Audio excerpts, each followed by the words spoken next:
കൂട്ടുകാർക്ക് നമസ്കാരം. Serial മാനിയ variety സ്റ്റോറീസിന്റെ ഏറ്റവും പുതിയൊരു വീഡിയോയിലേക്ക് എല്ലാവർക്കും സ്വാഗതം കേട്ടോ. അപ്പൊ ഞാൻ എത്തിയിരിക്കുന്നത് കുടുംബവിളക്ക് സീരിയലിന്റെ നാളത്തെ സൂപ്പർ ഹിറ്റ് കഥയും ഒക്കെ ആയിട്ടാണ്. അപ്പം ആരെങ്കിലും കൂട്ടുകാർ ആദ്യമായിട്ടാണ് എന്റെ ഈ ഒരു ചാനൽ കാണുന്നതെങ്കിൽ നിങ്ങൾക്ക് ഇഷ്ടപ്പെട്ട് കഴിഞ്ഞാൽ സബ്സ്ക്രൈബ് ചെയ്യാൻ മറക്കരുത് കേട്ടോ. നേരെ നമുക്ക് സുമിത്രയുടെ കഥയിലേക്ക് പോയാലോ. അങ്ങനെതാ സരസ്വതി അമ്മയാണെങ്കിൽ നമ്മുടെ സുമിത്രക്കെഴുതിരെ ഓരോ കാര്യങ്ങൾ അങ്ങ് ഉണ്ടാക്കി വെക്കുകയാണ്. സിദ്ധുവിനെയും സുമിത്രയെയും തമ്മിൽ എങ്ങനെ അടുപ്പിക്കാമെന്നുള്ള കാര്യത്തിലാണ് സരസ്വതി അമ്മ ഗവേഷണം നടത്തുന്നത്. അപ്പൊ അതിന്റെ ഭാഗമായിട്ടാണെങ്കിലോ ശീതളിനോട് മരുന്നെടുത്ത് കൊടുക്കരുതെന്നും സുമിത്രയാണ് ആ കാര്യങ്ങളെല്ലാം ചെയ്യേണ്ടതും എന്നൊക്കെ പറഞ്ഞ് സരസ്വതി അമ്മ വാദിക്കുമ്പോൾ സുമിത്രയാണെങ്കിലോ ഇവരോട് കൂടി ഒച്ച എടുത്തിട്ട് ഇനി പ്രത്യേകിച്ച് കാര്യമൊന്നും ഇല്ലാന്ന് മനസ്സിലാക്കി അവള് തന്നെ മരുന്നെടുത്തു കൊടുക്കാൻ പോവാണ്. അപ്പൊ ഈ സമയത്താണെങ്കിലോ സിദ്ധു നല്ല ഉറക്കാണ് കേട്ടോ. അപ്പൊ സരസ്വതി അമ്മ അവിടെ ഇരുന്ന് ഇങ്ങനെ ആലോചിക്കുന്നുണ്ട്.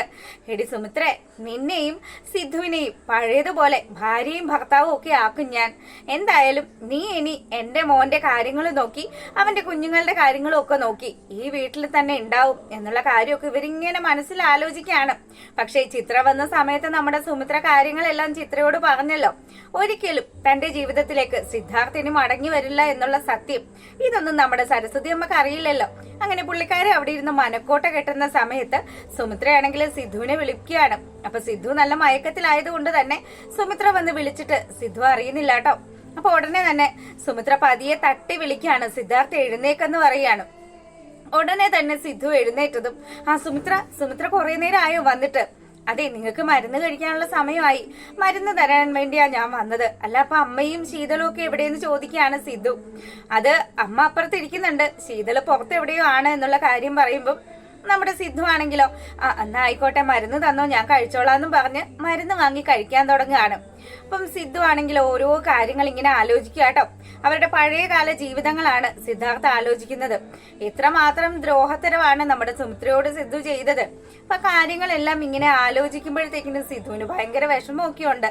അങ്ങനെ താൻ ഇതുവരെ ചെയ്തു പോയിട്ടുള്ള എല്ലാ തെറ്റുകൾക്കും സുമിത്ര എന്നോട് ക്ഷമിക്കണം. ഞാൻ അതൊന്നും മനസ്സിൽ വിചാരിച്ചിട്ടല്ല സിദ്ധുവിനെ പരിചരിക്കുന്നത്.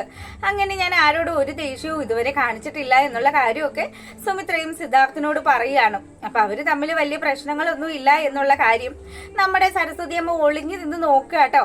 ഈ സമയത്താണെങ്കിലോ നമ്മുടെ ശീതള റൂമിലേക്ക് വരിക. അപ്പൊ ശീതള വന്ന പാടെ തന്നെ സുമിത്ര പറയുന്നുണ്ട്, മോളെ അച്ഛന്റെ കാര്യങ്ങൾ നോക്കേണ്ടത് നീയല്ലേ, നീ എവിടെയായിരുന്നു ഇത്രയും നേരം എന്ന് പറയുമ്പം അമ്മ ഞാൻ കുറച്ച് പണിയൊക്കെ ഉണ്ടായിരുന്നു, ഡ്രസ്സും കാര്യങ്ങളും ഒക്കെ വാഷ് ചെയ്ത് അപ്പുറം നിൽക്കുകയായിരുന്നു, എന്തായാലും ഞാൻ നോക്കിക്കോളാം, അമ്മ പോയിക്കോന്ന് പറയാണ്.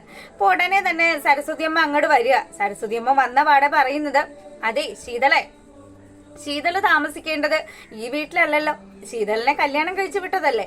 എന്തായാലും സച്ചിനും നീയും തമ്മിലുള്ള പ്രശ്നങ്ങളെല്ലാം പരിഹരിച്ച് നിങ്ങളെ രണ്ടുപേരെയും നിങ്ങളെ ഒരുമിച്ച് ജീവിക്കാനായിട്ടുള്ള കാര്യങ്ങൾ ചെയ്തു തരണമെന്ന് നമ്മുടെ സിദ്ധാർത്ഥിന്റെ അടുത്ത് സരസ്വതി അമ്മ ഇങ്ങനെ പറയുകയാണ്. അപ്പൊ സിദ്ധു, സുമിത്ര മാത്രമല്ല ഇവളുടെ കാര്യത്തിൽ തീരുമാനങ്ങളൊക്കെ എടുക്കേണ്ടത്, നിനക്കും ഒരേപോലെ തന്നെ ഉത്തരവാദിത്വം ഉണ്ട്, നീയും കൂടി ചേർന്ന് വേണം തീരുമാനിക്കാൻ എന്നൊക്കെ പറയുമ്പം സിദ്ധു ആണെങ്കിൽ വേണ്ട രീതിയിൽ ഞാൻ ആലോചിച്ച് ചെയ്തോളാം അമ്മ എന്തായാലും ഇപ്പൊ പ്രശ്നമൊന്നും ഉണ്ടാക്കാൻ നിക്കണ്ടെന്ന് പറയുക. പക്ഷേ സരസ്വതി അമ്മ ആരാ മുതല് പുള്ളിക്കാരി രഹസ്യമായിട്ട് നമ്മുടെ സച്ചിനെ വിളിച്ച് കാര്യങ്ങളെല്ലാം സെറ്റാക്കിയിട്ടുണ്ട്. എന്തായാലും സച്ചിൻ ആ ഒരു വാക്കൊക്കെ കേട്ട് ഈ വീട്ടിലെത്താനുള്ള സാധ്യതയൊക്കെ ഉണ്ട്. അങ്ങനെ ആ ഒരു സീനിന് ശേഷം നമ്മളെ കാണിക്കുന്നത് അനിരുദ്ധിനെയാണ്. അനിരുദ്ധ് സിദ്ധുവിന് വയ്യാത്തത് കൊണ്ട് തന്നെ അച്ഛനെ ഇതുവരെ വന്നൊന്നും കണ്ടിട്ടില്ലല്ലോ. അപ്പം നമ്മുടെ സത്യ ലൊക്കേഷനൊക്കെ ഇട്ടുകൊടുത്തത് അനുസരിച്ച് ആ ലൊക്കേഷൻ ട്രേസ് ചെയ്ത് പോവാമെന്നുള്ള കാര്യമൊക്കെ ആലോചിച്ച് വീട്ടിൽ നിന്ന് ഇറങ്ങാൻ തുടങ്ങുകയാണ്. ആ സമയം തന്നെ നമ്മുടെ പ്രേമയും വിഷ്ണും കൂടി ഉമ്മറത്ത് നിൽക്കുന്നുണ്ട്. രണ്ടുപേരെയും കാണുമ്പം അനു പറയുന്നുണ്ട്, അച്ഛാ ഞാനൊന്ന് പുറത്തു പോയിട്ട് വരാം. അപ്പോൾ ഉടനെ പ്രേമ ചോദിക്കുകയാണ്, അല്ല മോനെ നീ എങ്ങോട്ടാ പോകുന്നത്? അത് അച്ഛന് വലിയൊരു അപകടം, ഒരു സർജറി ഒക്കെ കഴിഞ്ഞല്ലോ, അച്ഛൻ ഇത്രയൊക്കെ ആപത്തൊക്കെ പറ്റിയിട്ട് ഞാനൊന്ന് തിരിഞ്ഞു നോക്കിയില്ലെങ്കിൽ മോശമല്ലേ, അതുകൊണ്ട് എന്റെ അച്ഛനെ കാണാൻ വേണ്ടി പോവാന്ന് പറയാണ്. അപ്പം പ്രേമ എന്തായാലും നമ്മുടെ അനിരുദ്ധിനെ സിദ്ധാർത്ഥിനെ കാണിക്കാനുള്ള കാര്യങ്ങൾ ഒരു കാരണം വെച്ചാലും സമ്മതിക്കില്ലല്ലോ. കാര്യം ഇവര് മറച്ചു വെച്ചിരിക്കുന്ന ഒരു വലിയ സത്യമാണ്, സുമിത്ര മരണപ്പെട്ടു പോയി എന്നുള്ള ആ ഒരു കാര്യം. അപ്പൊ സുമിത്ര ജീവിച്ചിരിക്കുന്നുണ്ട് എന്നുള്ള കാര്യം നമ്മുടെ അനിരുദ്ധ് അറിഞ്ഞു കഴിഞ്ഞാലും ഉറപ്പായിട്ടും അത് ഇവരെയും ഇവരുടെ മകളെയും ഒക്കെ ബാധിക്കുമെന്ന് നല്ല രീതിയിൽ തന്നെ അറിയാം. അതുകൊണ്ട് തന്നെ ഈ കാര്യങ്ങളിലേക്ക് എത്തരുത്. അതിനു വേണ്ടിയിട്ട് പ്രേമയാണെങ്കിലോ സിദ്ധുവും സുമിത്രയും ഒക്കെ നിന്നോട് എത്രമാത്രം ദ്രോഹത്തരമാണ് ചെയ്തിരിക്കുന്നത്. നിന്റെ അമ്മയെയും നിന്നെയും ഒക്കെ ഉപേക്ഷിച്ചിട്ടല്ലേ അയാൾ വേദികയൊക്കെ വിവാഹം കഴിച്ചത്. എന്നിട്ടും പോരാഞ്ഞിട്ട് ഇത്രയും വർഷം നിങ്ങൾ മക്കൾ എവിടെയാണെന്ന് പോലും സിദ്ധാർത്ഥ് അന്വേഷിച്ചില്ലല്ലോ. അതുകൊണ്ട് അങ്ങനെയുള്ള അച്ഛന് പിന്നാലെ എന്തിനാണ് മകനെ നടക്കണേന്ന് ചോദിക്കുക. അപ്പൊ ഇങ്ങനെയൊക്കെ പറയുമ്പോഴത്തേക്കിനും ഓട്ടോമാറ്റിക്കലി നമ്മുടെ അനിരുദ്ധിന്റെ മനസ്സ് മടുക്കുകയാണ്. അപ്പൊ അല്ലേലേ നമ്മുടെ എനിക്ക് വലിയ താല്പര്യമൊന്നും ഇല്ല സിദ്ധുവിനെ കാണാനായിട്ട്. പിന്നെ അച്ഛന് തന്നെ കാണണമെന്ന് പറഞ്ഞത് കൊണ്ട് മാത്രം ഇവൻ അവിടെ നിന്ന് ഇറങ്ങാൻ തുടങ്ങുമായിരുന്നു. അപ്പൊ അത് പ്രേമ ഇടപെട്ട് ആ കാര്യം അവിടെ അങ്ങ് നൈസാക്കി വിടുകയാണ്. അപ്പൊ ഈ സമയത്താണെങ്കിലോ അനി എന്നാ പോകുന്നില്ല എന്നുള്ള തീരുമാനത്തില് തിരിച്ചു വീട്ടിലേക്ക് കയറി പോകുന്ന സമയത്ത് വിശ്വം പറയുന്നുണ്ട്, പ്രേമേ നീ കാണിച്ചു കൂട്ടുന്നതൊക്കെ ഭയങ്കര തെറ്റ് തന്നെയാണ്. എന്തായാലും അവൻ ഒരിക്കൽ സത്യങ്ങളെല്ലാം തിരിച്ചറിയും. അറിയുന്ന സമയം അവൻ നിന്നെയും എന്നെയും ഒക്കെ ചോദ്യം ചെയ്യും. അതിനുള്ള അവസരം നമ്മൾ ഉണ്ടാക്കണമെന്ന് ചോദിക്കുകയാണ്. ദേ മനുഷ്യ, ഞാൻ പറയുന്നത് കേട്ട് മിണ്ടാതെ അവിടെ വെള്ളെടുത്ത് നിന്നോണം എന്നൊക്കെ പറഞ്ഞ് പ്രേമ വിശ്വനെ പേടിപ്പിക്കുകയാണ്. അപ്പം ഈ കാര്യങ്ങളൊക്കെ ഇവിടെ നടക്കുന്ന സമയത്ത് നമ്മുടെ സിദ്ധാർത്ഥിന്റെയും സുമിത്രയുടെയും വീട്ടിലേക്ക് ഒരു അതിഥി കടന്നു വരികയാണ്. മറ്റാരും അല്ല കേട്ടോ, നമ്മുടെ സച്ചിൻ തന്നെ. സച്ചിൻ സുമിത്രയുടെ വീട്ടുപടിക്കൽ എത്തിയ പാടെ നമ്മുടെ സുമിത്ര അങ്ങനെ ഉമ്മറത്ത് നിൽക്കുകയാണ്. ആ സമയത്താണ് സച്ചിൻ അങ്ങോട്ട് വരുന്നത്. സച്ചിനെ കണ്ടതും അല്ല എന്താ സച്ചിൻ നീ എന്താ ഇവിടെ എന്ന് ചോദിക്കുകയാണ് സുമിത്ര. അപ്പൊ ഇത് കേൾക്കുമ്പോഴേ സച്ചിൻ പറയുന്നുണ്ട്, അതെ എന്റെ ഭാര്യയെ കൂട്ടിക്കൊണ്ടു പോകാൻ വേണ്ടിയാ ഞാൻ വന്നിരിക്കുന്നത്, അല്ലാതെ ഇവിടെ നിങ്ങളുടെ ആരുടെയും ക്ഷേമം അന്വേഷിക്കാൻ വന്നതല്ല. എന്റെ ഭാര്യയെ നിങ്ങൾ എല്ലാരും കൂടി ചേർന്ന് ഇവിടെ പിടിച്ചു വെച്ചിരിക്കുകയല്ലേ, അവളെ എന്നോടൊപ്പം വിടണം, എനിക്ക് അവളില്ലാതെ പറ്റില്ല എന്നൊക്കെ പറഞ്ഞ് ഇവൻ ഭയങ്കര ഡയലോഗ് അടിച്ച് വീടിനകത്തോട്ട് കയറാൻ തുടങ്ങുമ്പോ നമ്മുടെ സുമിത്രയെ കൈ വെച്ച് ഇവനെ തടയുകയാണ്. അതെ നീ ഈ വാതിലിനപ്പുറത്തേക്ക് പോവില്ല, എനിക്ക് നിന്നോട് കുറച്ച് കാര്യങ്ങൾ സംസാരിക്കാനുണ്ട്.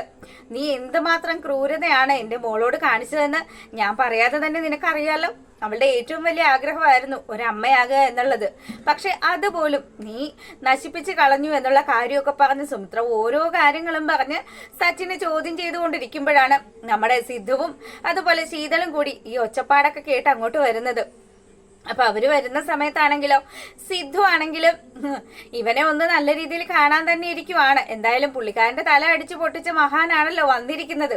അതുകൊണ്ട് തന്നെ സച്ചിനെ നല്ല രീതിയിൽ തന്നെ ട്രീറ്റ് ചെയ്ത് വിടാമെന്ന് തന്നെയാണ് സിദ്ധു മനസ്സിൽ കരുതി വെച്ചിരിക്കുന്നത്. എന്തായാലും ഇതുപോലെയുള്ളൊരു ഫ്രോഡിനോടൊപ്പം തന്റെ മകളെ ഒരു കാരണം വെച്ചാലും സിദ്ധാർത്ഥ് പറഞ്ഞയക്കില്ല.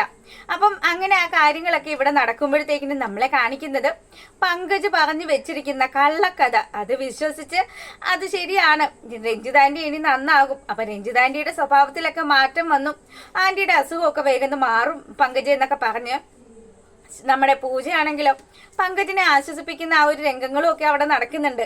അപ്പൊ ഇതെല്ലാം കോർത്തിണക്കിക്കൊണ്ടുള്ള ഒരു പ്രൊമോ വീഡിയോ ആണ് നമുക്ക് കിട്ടിയിരിക്കുന്നത്. എല്ലാരും കാണുക. എല്ലാവർക്കും നല്ലൊരു രാത്രിയൊക്കെ ആശംസിച്ചുകൊണ്ട് വീഡിയോ വൈൻഡപ്പ് ചെയ്യുന്നു. താങ്ക്